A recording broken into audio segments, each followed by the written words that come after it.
En Suisse, les travailleuses du sexe ne sont pas toutes libres et indépendantes. Elles vivent parfois sous emprise, victimes d'hommes sans scrupules. Hongroise d'origine, Anna a 32 ans. Elle en avait 18 quand elle a commencé à se prostituer pour son loverboy. C'est juste là, dans la prochaine rue. C'est là que je travaillais. C'était ma vitrine. Juste là. Maintenant, c'est fermé.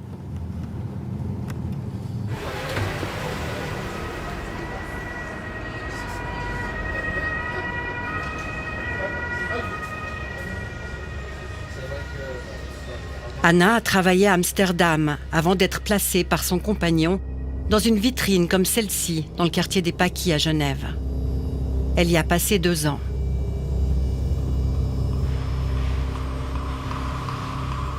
La jeune femme est née en Hongrie d'un père alcoolique et d'une mère qui l'abandonne lorsqu'elle atteint ses 18 ans.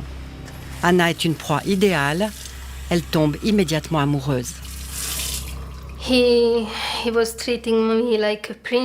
me traitait comme une princesse. Nous sortions beaucoup. Il me disait tout le temps, « Tu es tellement belle. Tu es si intelligente. Tu es la fille la plus merveilleuse que j'ai jamais rencontrée. » Après toutes les difficultés que j'ai eues dans ma vie, il m'a redonné espoir en l'avenir. Je me sentais vraiment en sécurité avec lui. Rotor, son prince charmant, lui offre d'abord une lune de miel. Puis, il invoque de graves difficultés financières pour la convaincre que seule la prostitution peut leur assurer un avenir. J'étais sous le choc. J'étais surprise. Et je voulais juste pas croire que c'était vraiment en train de se passer. Il est mon petit ami, il m'aime, et je n'arrivais pas à imaginer, je n'arrivais pas à croire que c'était en train d'arriver.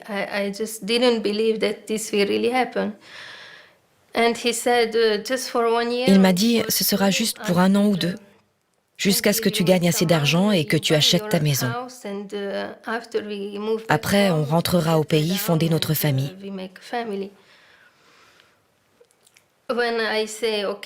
Quand j'ai dit OK, j'espérais encore qu'il trouverait une autre solution. Mais avant que je puisse réaliser ce qui se passait, j'étais déjà dans la vitrine.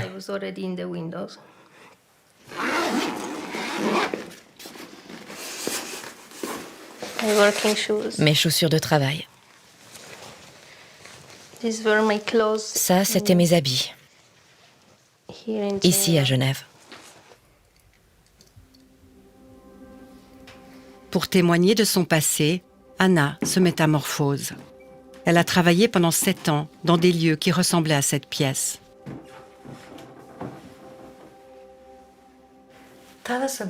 Comment ça s'est passé avec votre premier client? Il est entré. Je me rappelle que nous sommes allés sur le lit. Et ensuite, je me souviens du moment où je l'ai raccompagné à la porte. Entre deux, je ne sais plus.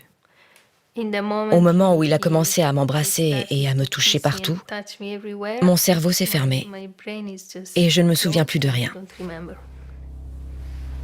Malgré elle, Anna retrouve les gestes qu'elle aimerait pouvoir oublier.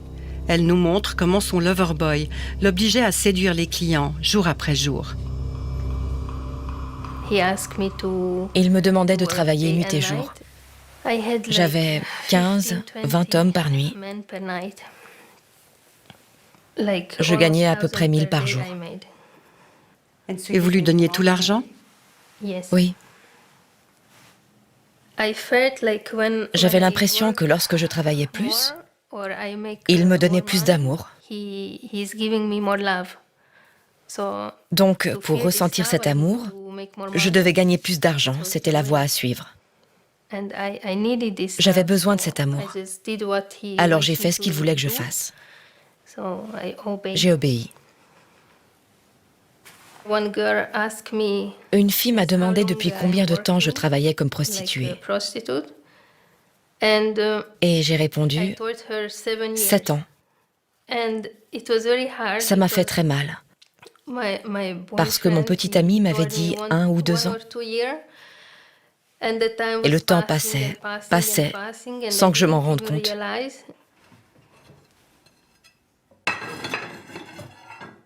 Le coup de massue, c'est quand elle découvre que son compagnon est en couple avec une autre femme depuis 5 ans.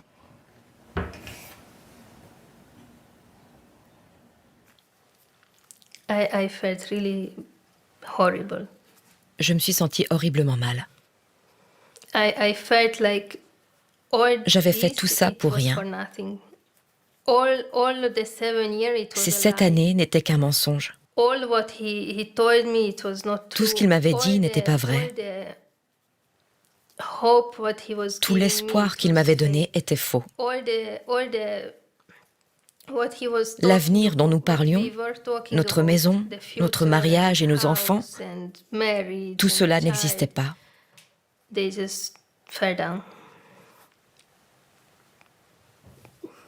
Ils utilisent les émotions, ils utilisent l'amour. Et je pense que c'est plus cruel que la violence. Impossible pour elle de trouver les preuves de toutes les passes et des sommes importantes qu'elle a données à son ex. Anna n'a jamais pu obtenir justice. La Hongrie vient de classer sa plainte.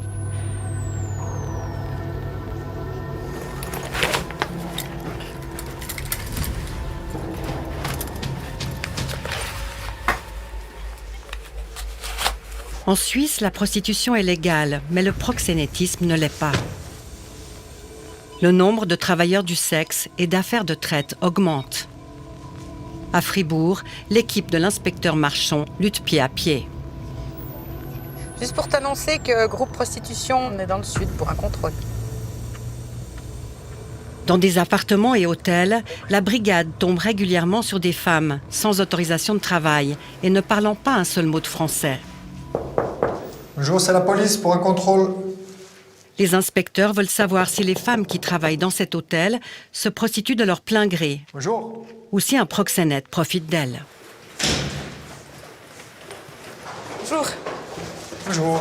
Vous habitez là? Vous travaillez là? Io sono italiana. C'est la police, bonjour. Vous avez une pièce d'identité? Documento? Si. Momento.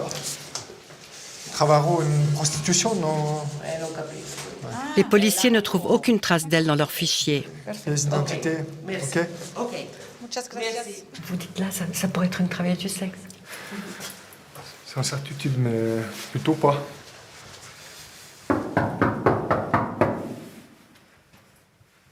Bonjour. C'est la police. Ah ouais.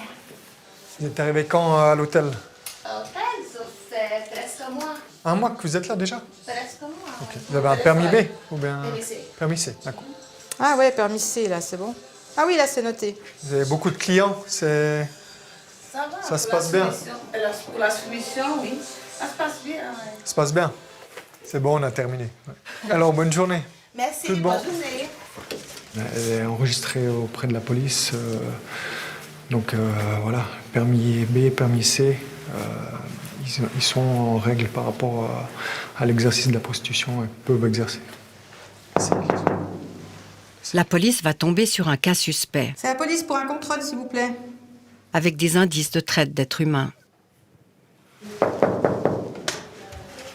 Eh bonjour. Ah, pardon. Au revoir. Bonjour. Vous étiez occupé? Voilà. Pardon, désolé. Ouais. Non, tranquille. Non, tranquille. Stressée, elle est latino-américaine, à 21 ans et un passeport espagnol. Si tu vienes aquí pour trabajo, tu necesitas una autorización de trabajo. Une autorisation. I am new in work. Indépendante ou Now aussi. Ahora Ici, oui, mais elle dit qu'elle a une chef quand même. Pero antes une no. chef? Une Je ne veux pas chef. dire qui. España, sí. En Espagne. Español. C'est une agence, agency. Oh, c'est quoi? No sé. Contact. Yo no sé. Una amiga me ha dicho, mira, habla Une con amiga. Oula. esta amiga. C'est difficile d'en savoir plus. On va encore regarder avec les réceptions, voir s'ils ont un nom ou un numéro de téléphone par rapport à la réservation de cette personne. Mais selon elle, elle veut pas en dire plus, quoi. Vous avez à nous dire qui a fait la réservation pour ces chambres? La plus grosse difficulté, c'est déjà de faire parler les filles. Elles ont peur de la police, elles ont peur des représailles. Et finalement, ce qui est dur aussi pour nous, c'est s'il y a un réseau, d'essayer de remonter le plus haut possible pour essayer de trouver les auteurs et de les condamner. Bonne journée. Au revoir. Les difficultés sont immenses. Dans tout le pays, des cas de traite échappent au radar. À Berne, l'association Acte 212 estime que le nombre de victimes est gravement sous-estimé. Vous êtes en sécurité? Vous êtes dans un endroit sûr? Avez-vous quelqu'un de confiance avec qui vous pouvez parler? En 2015, Acte 212 a ouvert cette hotline pour permettre aux femmes de dénoncer ceux qui abusent d'elles. Surprise, les victimes de Loverboy peuvent également être suisses. Nous aussi, on a eu des doutes. On se disait, ça n'existe pas dans les bonnes familles suisses. Mais on recevait continuellement de nouveaux signalements. L'an dernier, nous avons rencontré la conseillère fédérale Karin Keller-Souter. Nous lui avons présenté ces cas en disant que la Suisse devait agir. Nous avons reçu 60 signalements et c'est trop. L'auteur, la victime, les parents, les proches, ils sont tous en Suisse. Alors qu'on pensait que les victimes étaient avant tout des femmes originaires des pays de l'Est, les messages reçus par Acte 212 racontent une autre histoire. C'est notre banque de données. Nous avons ici un message datant de novembre dernier. Il vient de Suisse. La victime est une femme âgée de 15 à 16 ans. Le canton est indiqué ici. Là, c'est une jeune fille de 15 ans exploitée par des hommes plus âgés. Il y avait des signes de Loverboy. La fille a été placée dans un foyer dont elle va sortir prochainement. Cela peut arriver à tout le monde, surtout si la fille est stressée à la maison ou à l'école, si la grand-mère est décédée, si les parents divorcent ou s'ils déménagent. La jeune fille perd son cercle d'amis et il n'en faut parfois pas plus pour qu'elle s'ouvre à son agresseur.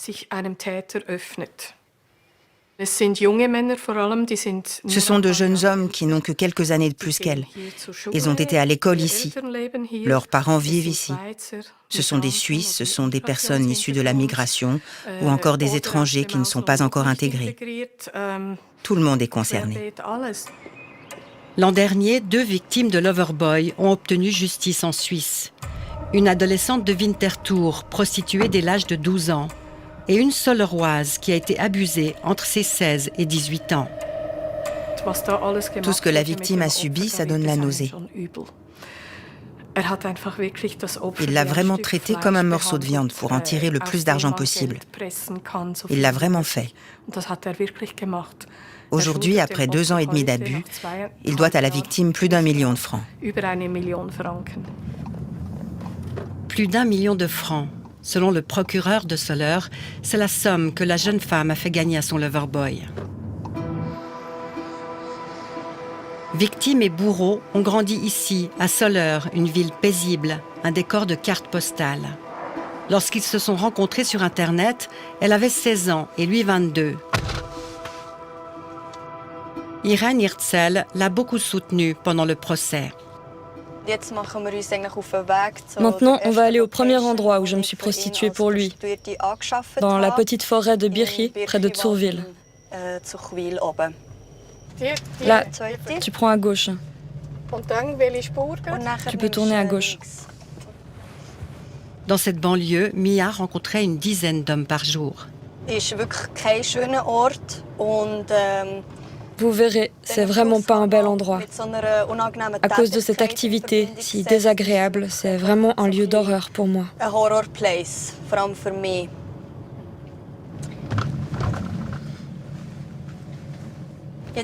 Là, c'est l'arrêt de bus. À cet arrêt de bus, elle attendait les clients que son Loverboy avait racolés sur Internet.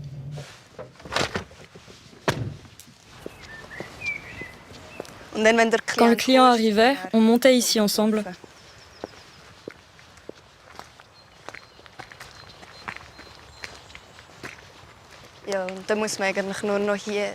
Au coin, on tourne, et c'est là, dans cette cabane, que j'ai exercé mon activité.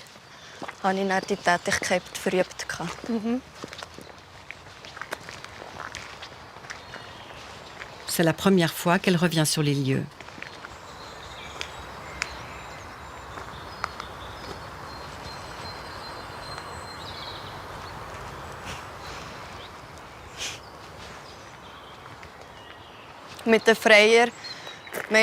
Avec les clients, je restais la plupart du temps ici, devant.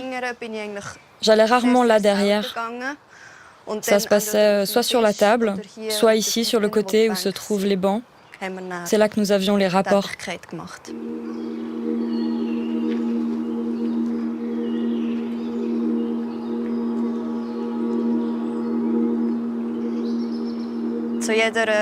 Qu'importe la saison et la météo, peu importe les conditions, j'étais là-dedans.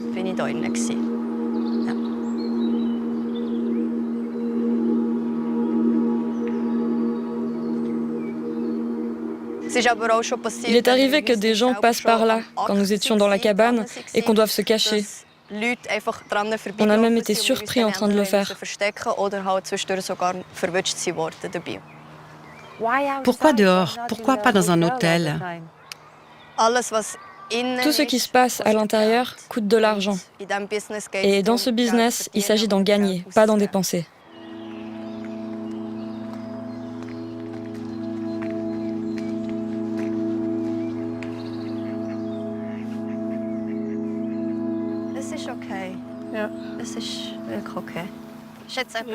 Je vois que ça te bouleverse. Je te connais, tu sais. Viens, on va marcher un peu.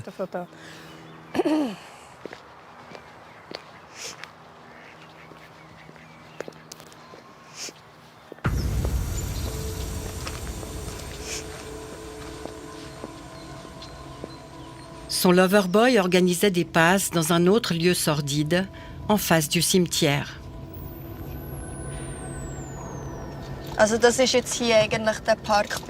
Ici, c'est le parking où je servais les clients.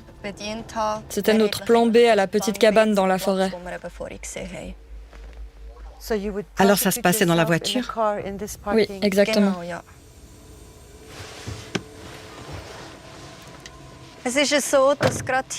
Juste là, c'est le cimetière du village. Et ici, c'est le parking pour les visiteurs du cimetière. Son loverboy décidait des prestations et des tarifs. Il les avait fixés à 300 francs suisses minimum, sans les extras, un prix élevé dans le milieu. Sur Internet, il me vendait comme 100% suisse. Il disait que j'étais une jeune top modèle qui avait choisi de faire ça librement et de manière privée. Ces éléments lui permettaient de justifier un supplément de prix.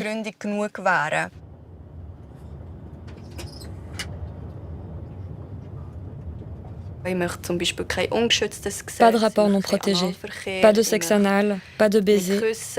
Il y avait des choses que je refusais catégoriquement de faire. Et au début, il m'a dit « pas de problème, on va veiller à respecter ce que tu demandes ».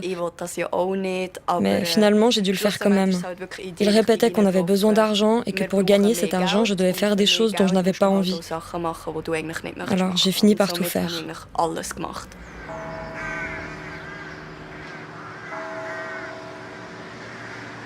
Elle a 16 ans et des problèmes familiaux lorsqu'elle rencontre le jeune homme. Il est charismatique, charmant et drôle. Il lui jure qu'il l'aime pour la vie. Mais rapidement, il la supplie de l'aider à éponger ses dettes. Il était l'amour de ma vie. Je suis une romantique. On est venu dans cet hôtel une fois. J'avais décoré la chambre avec des bougies, des fleurs et plein de petites choses comme ça.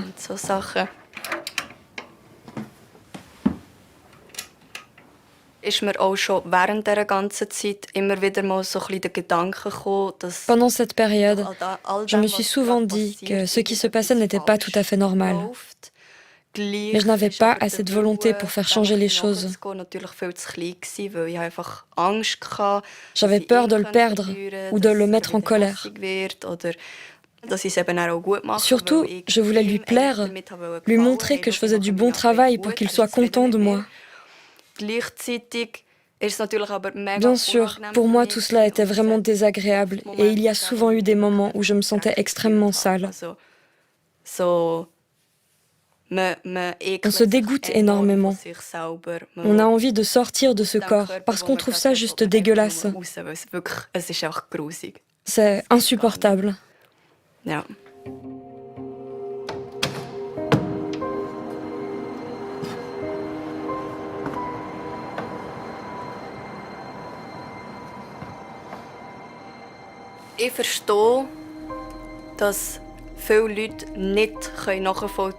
Je comprends que beaucoup de gens ne puissent pas comprendre comment une telle chose peut arriver. Parce que dans mon cas, il n'y a pas eu de violence ou de kidnapping ou quoi que ce soit qui puisse faire penser que je n'avais pas le choix.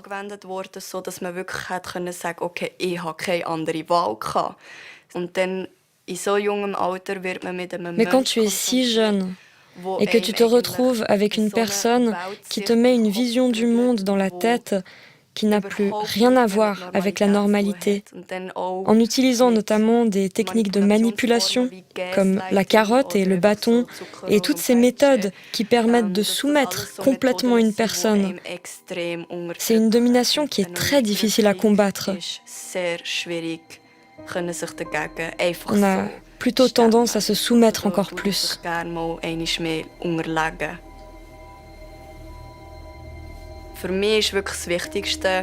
Pour moi, le plus important, c'est que j'ai repris le contrôle de ma vie. C'est pour ça que je peux aller de l'avant.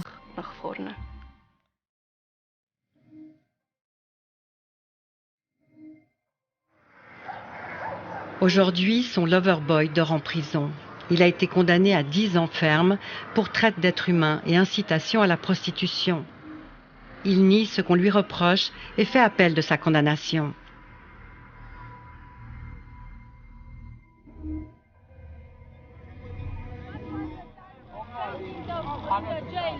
Cet homme s'appelle Andrew Tate et pour beaucoup, il est l'incarnation du lover boy. Aujourd'hui, il a des problèmes avec la justice roumaine. En Roumanie, Andrew Tate est soupçonné d'avoir abusé de femmes en utilisant la technique du lover boy. Misogyne, flambeur, il impressionne et inspire de nombreux proxénètes en herbe. Il se vante d'être devenu multimillionnaire en vendant notamment des femmes sur Internet. The whole world needs me. I'm that guy. I'm a bad guy, but you need me. Oh, I'm a bad guy and I say bad things. What other multimillionaire who owns a Bugatti is going to teach you how to make money? I'm the only one! Dans des vidéos plus populaires que celles de Kim Kardashian, Andrew Tate encourage les hommes à faire comme lui pour s'enrichir. Ancien champion de kickboxing, il est fier de saigner les clients des femmes qui travaillent pour lui. I had these guys selling their houses, life savings, loans, all of it to me. Give me it all. We fucking killed the game. Millions of dollars a week. Sell the dream, sell the dream, sell the dream. Aux hommes, il vend aussi des séminaires et des manuels de formation. Avec 5,5 millions de fans sur les réseaux, ses conseils inquiètent. C'est vraiment un mode d'emploi qui explique comment amener les jeunes filles à la prostitution. C'est choquant parce que c'est la preuve qu'on peut apprendre avec des instructions à rendre les jeunes filles dépendantes. Et je pense qu'il n'est pas le seul à faire ça. Maintenant, ça va se développer. En Suisse romande, de toutes jeunes filles se sont fait piéger. Elles ont été séduites par des hommes qui leur ont promis amour éternel et vie de luxe. Toujours plus jeunes, parfois âgées de 13 ans, ces adolescentes vendent leur charme aux plus offrants.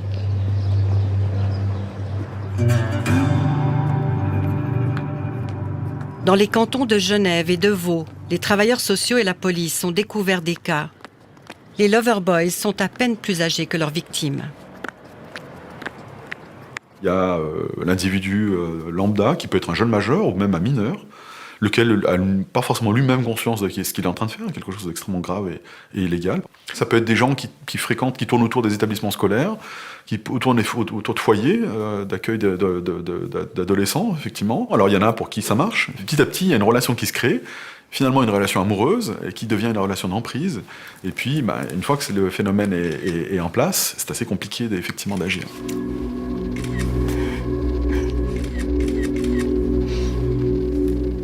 Jeunes et vulnérables, les ados qui tombent dans le piège sont fragiles, accros aux réseaux sociaux et obsédés par leur image.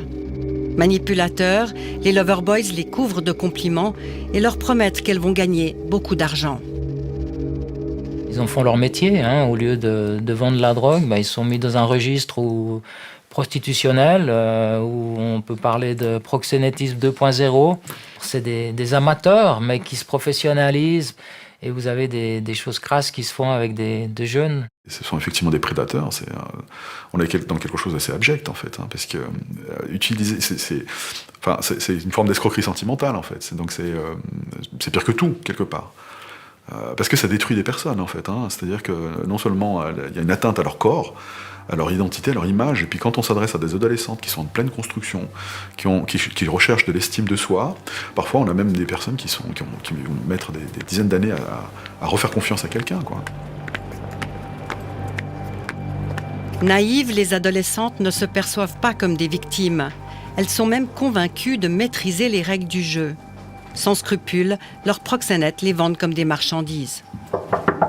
C'est une économie parallèle totalement discrète dans l'ombre qui échappe au radar, hein, en fait. Ça peut être des appartements de location, de privés, des hôtels avec des hôteliers de connivence qui accepteraient ces choses-là. Autrement, certaines sont parties plutôt à l'étranger, hein. On a eu tout proche de la frontière, des Genève, d'autres cantons.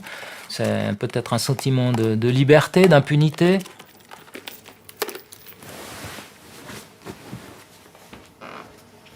Un cas dont on a eu connaissance, c'était un individu qui est à Paris, dans la banlieue parisienne. Donc qui est entré en relation avec une jeune Genevoise, et puis qui l'a fait venir à Paris, puis qui a essayé de la convaincre d'amener des copines, etc., etc., quoi.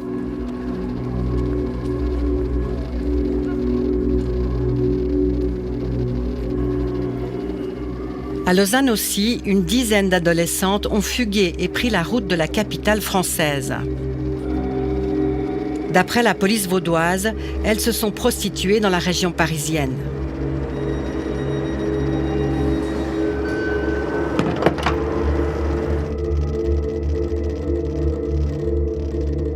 En France, cela fait plus de 10 ans que les proxénètes 2.0 sont un sujet de préoccupation. Dans tout le pays, on estime que 30 000 adolescentes vendent aujourd'hui leur corps.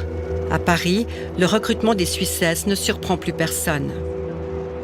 Aujourd'hui, il y a des réseaux de proxénètes, de jeunes proxénètes, hyper adroits avec les réseaux sociaux, les recrutements, et qui trimballent, en effet, ces gamines d'une ville à l'autre en France, et pourquoi pas au-delà des frontières. Donc, ils ont très bien compris que de prendre des gamines et de les mettre, entre guillemets, sur le trottoir, à vrai dire, dans des Airbnb, les hôtels, etc., c'était une façon assez facile et non risquée, en tout cas, de se faire beaucoup de thunes, parce que ça leur rapporte très gros. Les proxénètes qui les attirent là-dedans leur disent « tu es belle, tu vas pouvoir profiter de l'argent parce que ton corps le vaut bien ». Donc elles se laissent absolument happer par un discours qu'on tient à des petites filles qui ont besoin d'être rassurées sur elles-mêmes et qui partent là-dedans sans imaginer le gouffre dans lequel elles vont sombrer. On peut avoir jusqu'à 10-15 passes par jour, donc vous imaginez bien la violence que ça peut avoir sur les corps. Donc elles vont de plus en plus être sous l'emprise de l'alcool, de la drogue, pour supporter. Et très vite, quand elles sont prises dans des réseaux de proxénètes, l'argent, malheureusement pour elles, elles ne le voient plus beaucoup. Alors écoute, Noël, je ne sais pas si tu as 2 minutes là, mais je pense qu'il faudrait qu'on aille. Écoute, sur un des sites, je sais pas, qu'on puisse Alors, voir ça, à quel Coco. point les prédateurs sont là, prêts à... Coco, on peut mettre que 18 ans, plus jeune. Pour appâter ses prédateurs, Sophie va se faire passer pour une adolescente de 14 ans. Alors j'ai mis comme profil Marie 14 pour laisser un indice sur l'âge. Voilà. Bonjour, très joli prénom. 14 ans, Miss. 14 ans, Miss. Il insiste pour savoir si j'ai bien 14 ans. Monsieur a 41 ans. Viril nu. Musclé. Prof. Gendarme. Voilà, ça continue. Ça arrive. Salut, tu veux te faire lécher? Je reçois. J'ai juste répondu combien. Il me dit je kiffe lécher, je suis dispo. Il me dit 50. Ça fait quelques minutes, on en est à 25 hommes en quelques minutes. Et pas des jeunes, hein, et 41 ans, il n'y a aucun doute. Hein, ils cherchent pas des majeurs, là. Ils cherchent des enfants les plus jeunes possibles.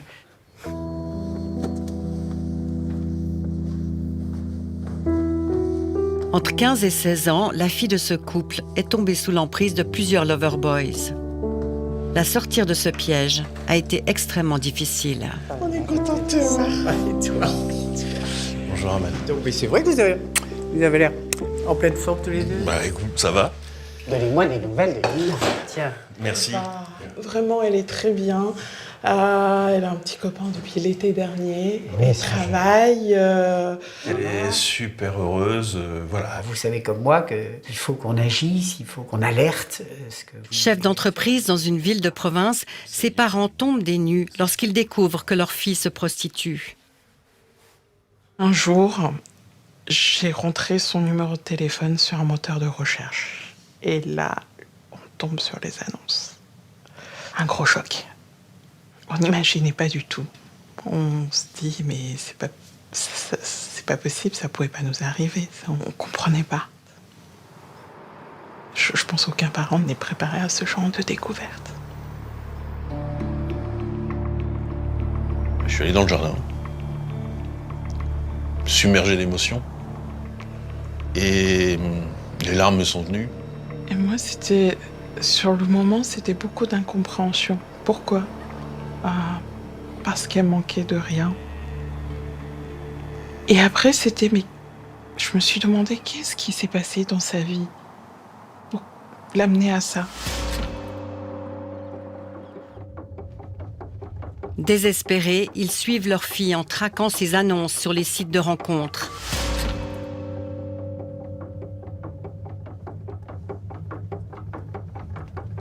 Dans les annonces, vous avez le menu, quoi. Vous avez toutes les options possibles. Puis il ne peut pas y avoir d'ambiguïté, là. Il y a discussion sur les tarifs aussi, parce que ça, c'est un grand moment de la vie, ça. C'est assez sidérant. Elle était effectivement très demandée. C'est un peu la Pretty Woman du temps moderne, c'est-à-dire je suis escorte, je suis pas... Pour elle, il y avait une différence radicale entre les prostituées et elle, parce qu'elle est escorte. Nina se dit libre et parfois amoureuse. Elle a des clients des classes moyennes et supérieures, des hommes adultes attirés par son jeune âge. Au cœur des beaux quartiers, un chirurgien met le grappin sur elle. C'est là où le fameux chirurgien lui a prêté un appartement pour qu'elle y pratiquer ses activités et recevoir ses clients, en fait, moyennant un loyer en numéraire et puis des avantages en nature. C'est 1 000 € la semaine et j'ai droit à 3 heures. Et Nina a accepté. Voilà. Il y a une porte à gauche, voilà, juste derrière. Là, juste là, en fait.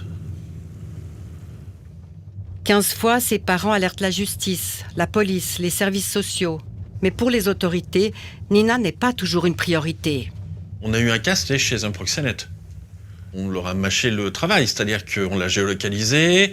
Grâce à des outils type Google, on savait dans quel immeuble elle était. Je veux dire, il nous manquait plus que l'étage.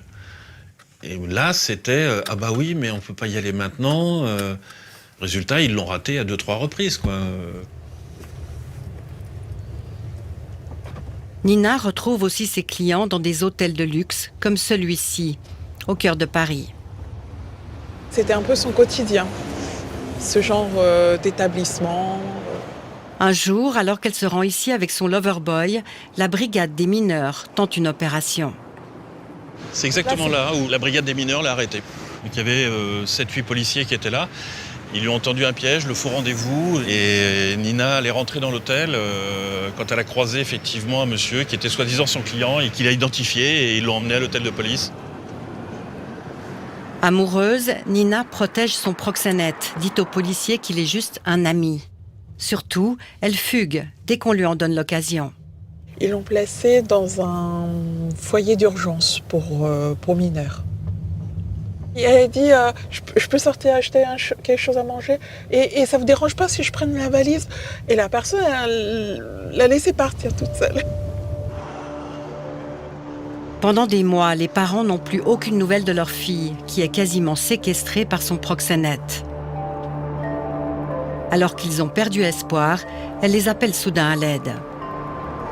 Un jour, elle nous appelle. Papa, maman, je veux rentrer. Vous pouvez venir me chercher? Oui, t'es où? Je suis à Paris, à telle station de métro. Je dis, oui, il nous faut à peu près 2 heures, 2h30 pour venir. Tu nous attends, ça va aller? Oui, je vous attends.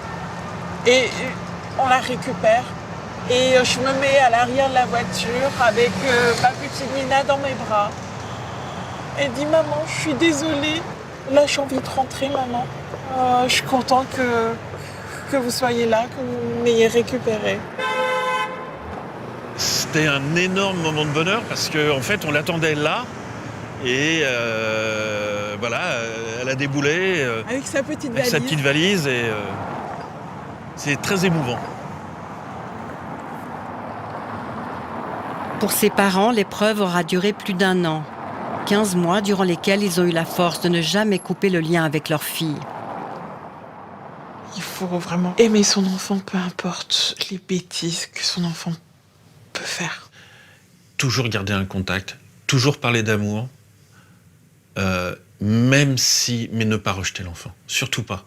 Ne pas fermer la porte, il faut toujours que ça reste ouvert parce que c'est tellement dangereux comme environnement qu'il faut qu'il puisse trouver une bouée de sauvetage et les choses se régleront par la suite.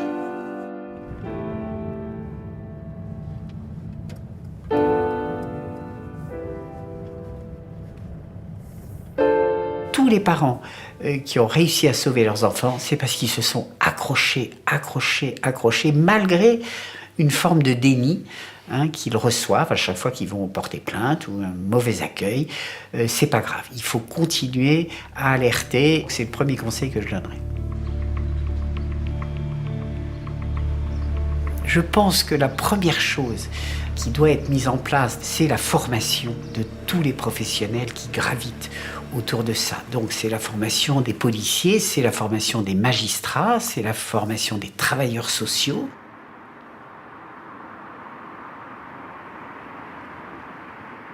On ne gère pas la prostitution des enfants comme on gère la prostitution des adultes. Elles ne peuvent pas entendre qu'elles sont victimes. Et si j'en avais une en face de moi, j'essaierais tout de suite de parler avec elle de ce qu'elle aime dans la vie, de qu'est-ce qui fait, qu'est-ce qui la rend heureuse, etc., pour essayer de la rattraper sur ses envies à elle, puis surtout pas lui dire « ma pauvre chérie, je vais m'occuper de toi parce que c'est grave ce qui t'arrive ». Ça, on ferme la porte à tout jamais et on la reverra plus. Je me dis mais que vite, qu'on prenne conscience que ce truc se développe, que ce truc touche beaucoup d'enfants et d'enfants de plus en plus jeunes et donc de plus en plus fragiles. En Suisse, Mia et Anna sont toujours en train de panser leurs plaies et de reconstruire leur vie. Elles veulent mettre en garde les jeunes filles contre les lover boys.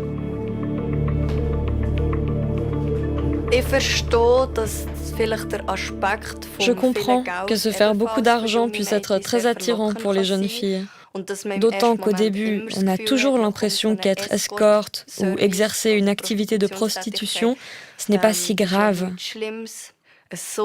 Mais se lancer dans ce genre d'activité très intime sans réfléchir, tôt ou tard, ça va te faire du mal. C'est une violation extrême de ta sphère intime que ton corps subit. Tu es utilisé comme une marchandise, comme un produit, pour des services sexuels. Que tu y prennes du plaisir ou non, que tu le veuilles ou non, tout le monde s'en fout. Et c'est quelque chose de très grave à mes yeux.